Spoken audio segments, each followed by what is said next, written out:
Sam, ఇప్పటిదాకా చేసిన అల్లరి చాలు. అక్కని లోపల తీసుకెళ్ళండి, రెస్ట్ తీసుకుంటుంది.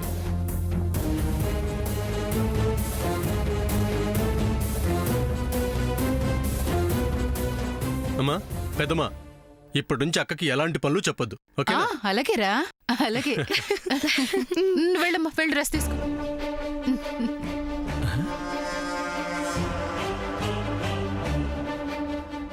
ఏంటి ఎలాంటి అరుపులు కేకలు లోపల వినిపించట్లేదు?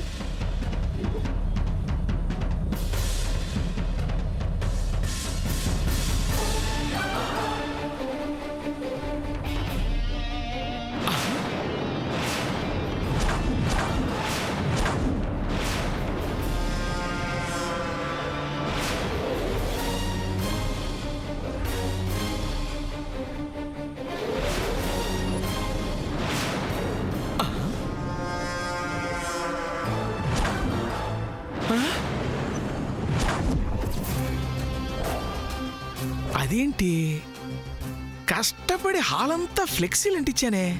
షడప్, ఒక్క ఫ్లెక్సీ లేదు ఇక్కడ. సూపర్ ప్లాన్ నీ వల్ల అట్టర్ ఫ్లాప్ అయింది. అయ్యో, ఏంటిది ఇలా జరిగిపోయింది? సినిమా వాళ్ళైనా వాల్ పోస్టర్లు అంటించడంలో అక్కడక్కడ తేడా చేస్తారేమో గాని అసలు నేను ఏ తప్పు చేయలేదే. మాట్లాడకు, నువ్వు అసలు ఆ ఫ్లెక్సీలు పేస్ట్ చేసి ఉండవు. లేదు పాపా, ఒట్టు ఈ చేతులతో అంటించాను తెలుసా. Just get out from here. ఏమిటి మాయా, అందరూ బయట ఉండగా నేను లోపల ఫ్లెక్సీలు అంటించాను కదా, ఏమైనట్టు? ఏంటి వింత? ఇది మానవ మాయా లేక దైవమాయా?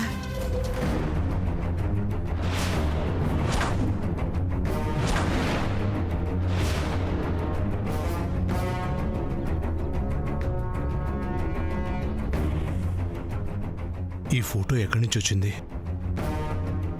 ఇది నేను చూశాను కాబట్టి సరిపోయింది. అదే ఇంట్లో అందరూ చూస్తుంటే,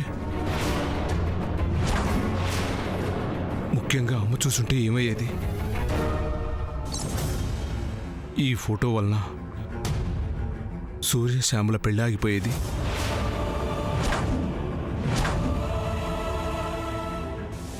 అంతేకాదు, అమ్మ దగ్గర ఇన్నేళ్లుగా నేను దాచిన నిజం బయటపడేది.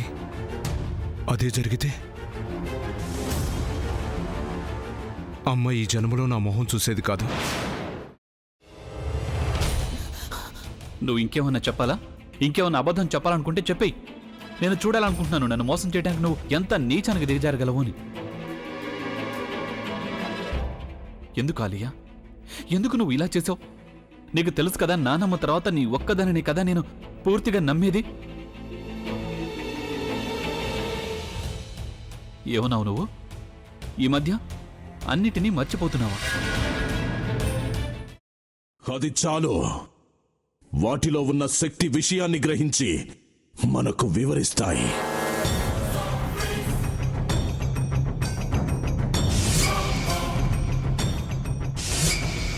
ఎవరు ఆ దండ విప్పొద్దు, గది తలుపులు తెరవద్దు.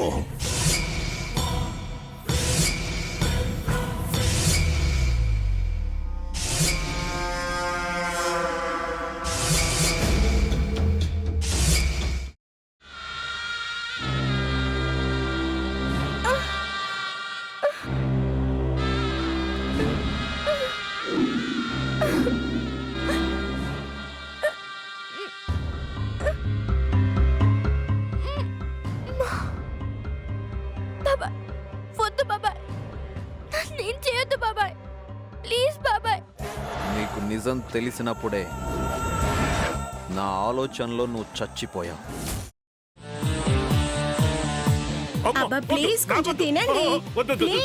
భీమారావు గారు, మీరా? ఇగో మీరా కాదు, సక్కుబాయ్. అవును, మీ పనామే లేచిపోయిందని చెప్పి కంప్లైంట్ ఇచ్చినావు కదా. రేయ్, ఆయన కంప్లైంట్ ఇచ్చింది లేచిపోయిందని కాదు, కనిపించడం లేదు అని. అట్లానా? సరే మేడం. ఇడియట్. ఆ వంట మనిషి పేరేంటన్నారు? రత్తాలు మేడం. ఏం పెద్ద మంచి, నీ వంట మంచిని కూడా మేడం అని పిలుస్తావా? రేయ్ హాఫ్ బ్రెయిన్,